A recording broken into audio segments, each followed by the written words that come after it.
that we'd like to talk about. Lance Stroll, you mentioned earlier on today that it would be highly likely he'll be moving across to the team his father now has a decent stake in, Racing Point Force India. When do you think it would be likely that such an announcement would be made? You'd imagine it would have happened not too long after the actual transfer, but it's continued on and it still hasn't been there. You see,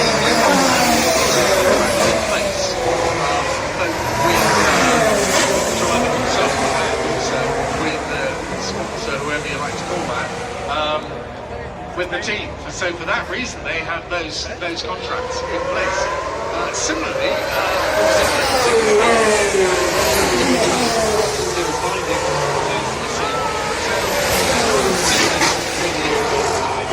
it's simply a matter of transferring one to the other. A lot of people thought that's what would happen immediately. We've already been told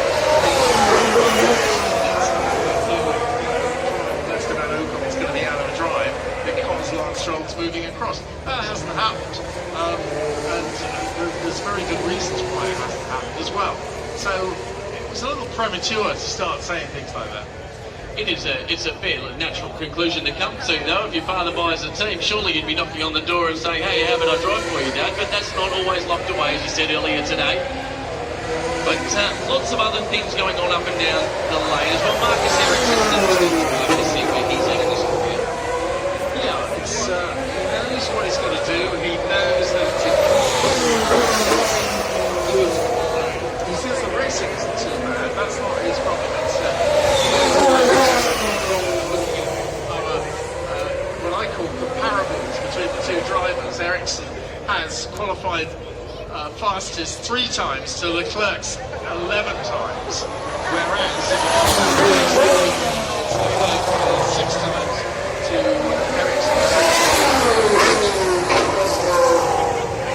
But he knows, Marcus knows that he's got to go quicker.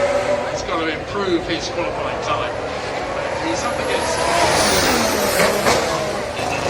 very big problem for him. We saw that McLaren making his way back into the paddock. Where to for that team as well? We know their driver lineup for next year, and they've got a driver lineup that'll be there with them. We expect that as if they're with the season, especially into that. It's important they've got a decent car. That's, I'm alluding to, they've got the driver lineup. You would say they've got a very solid driver lineup. We've just not seen performance out of them, have we? We just need a decent car out of them. They hired James Key from Toro Rosso, where he's done a fantastic job at Toro Rosso as well. So James Key is a top-line guy. Now, why he decided he wanted to go to McLaren, I don't know. It's investigated. It could be all sorts of reasons. Team reasons. It could be because he wants to spend more time in England. He's an Englishman. He wants to spend time in England rather than working in Toro Rosso in Italy.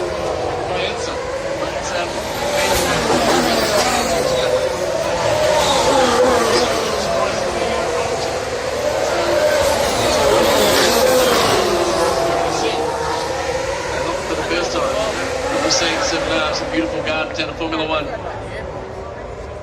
Kimi Räikkönen, he's the fastest man on track in this session, the fastest man ever around the Marina Bay Street circuit here in Singapore. He's in the first second, and he's out to 30.6. Hamilton, the fastest through the second and third sectors. It's good signs from Kimi, suggested that he'll be looking to get through the rest of this year for himself as he could possibly hope for, and it'll be great to see him challenging for pole positions and podiums throughout the rest of this year.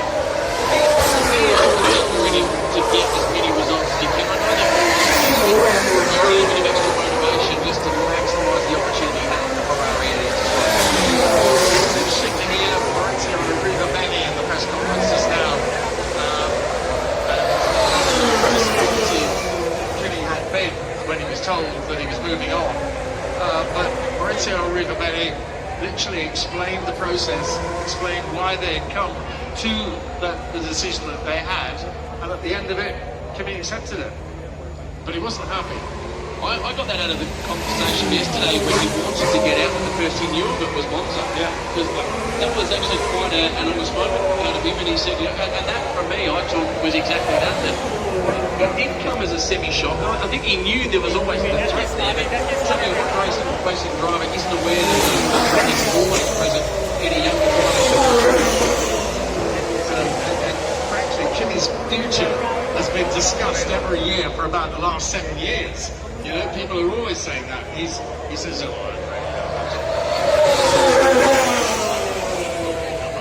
but anyway, that's what happens. And frustrates him, frustrates perhaps other people as well. This time has actually Look now at Lewis Hamilton. He's working out just how long he can run this ride for as well. Lap after lap, consistency. It makes it easier to work out strategies when you've got that information. We now think this will be the Thailand qualifier. We're just seeing amazing speed as we expected. The softest this street circuit here in Singapore. We'll see in the next 29 minutes another go at it.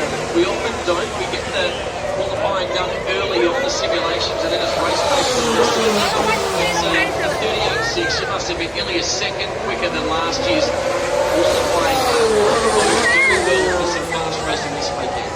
yeah, but just remember that delta between FP1 and Q3 from last year, 3 whole seconds.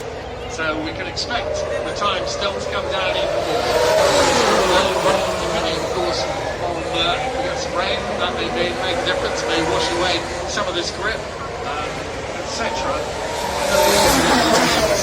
The possibility we might get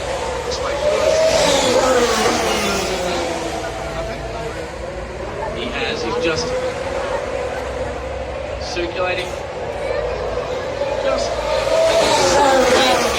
with the car.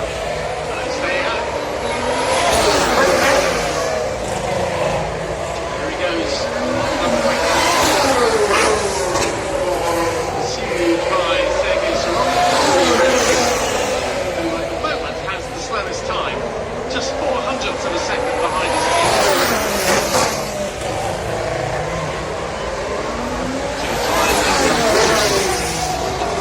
The sign there, I think I saw pink under the tyres.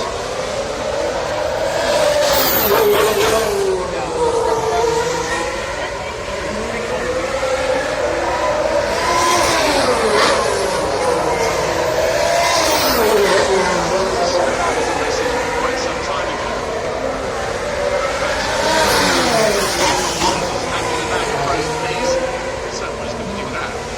Presumably cooled down a bit. We talked about communication earlier on today between drivers and engineers. If you heard about what was going on, what he was trying to tell, and we see a fire on board. But the Williams there, Lance Stroll. Yeah, that's staying on longer. You would have thought that had been extinguished by now.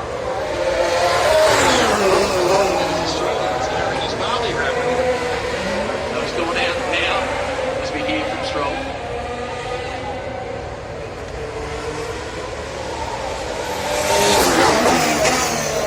It is a nice way of actually on fire. So just slowing down and making his way back in. Back to the communication piece. Max Verstappen was basically communicating in the best language he could to his engineer. 100% like he had absolutely no drop. I guess that would be the best way of putting it, that he made it that sound. That's a good sign for Max Verstappen.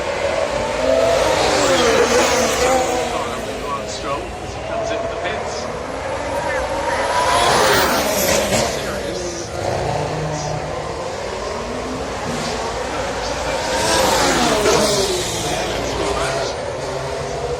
Fire extinguisher goes down to that right rear, which is the one that was on fire. Don't carry it at all.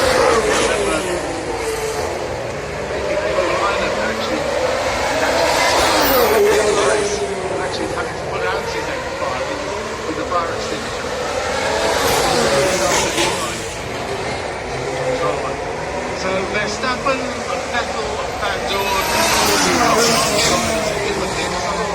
everybody is out there pounding round, getting as much lap time and as much lap data as possible.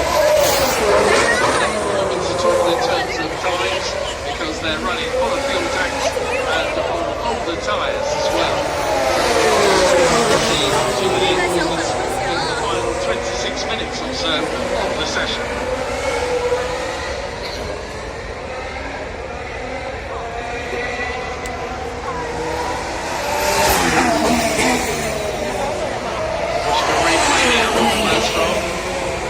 See the brakes on fire. There it is, and it continued on, and then also coming from the left rear as well. The extinguisher, the rear of his Williams.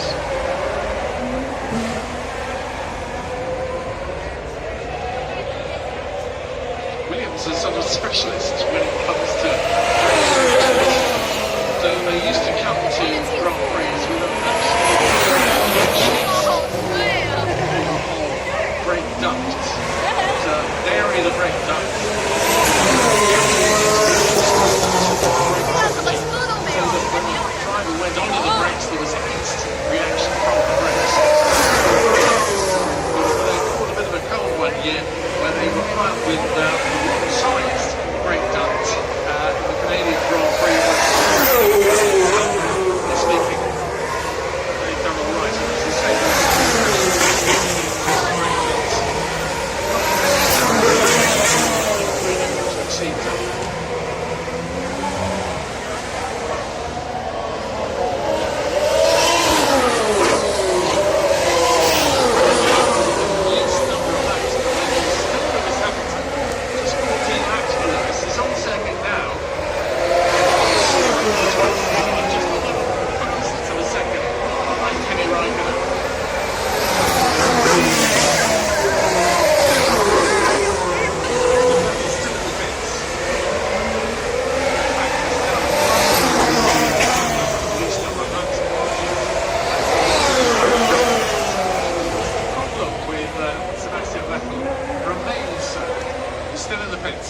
We saw him get out of the car and actually move further back into the garage. I wonder if there's much more.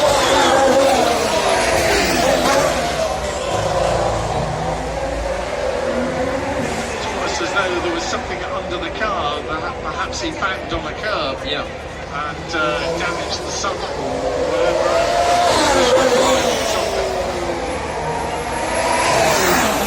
That brush with the wall, we thought we might have gotten away with it. Doesn't appear to be the case. No.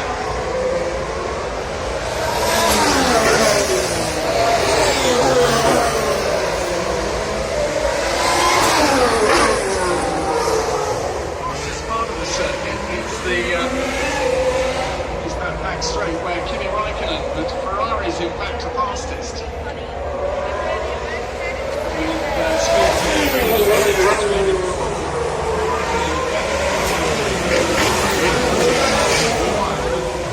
Perez 301, Hamilton 301, and Ocon 300. So they're pretty well down the streets of Singapore. And turn 7 braking area is the hardest stop they have. I think they see about 5 Gs of force as they break down into turn 7. So they get a lot of load down there. Yeah, they go from 315 down to about 127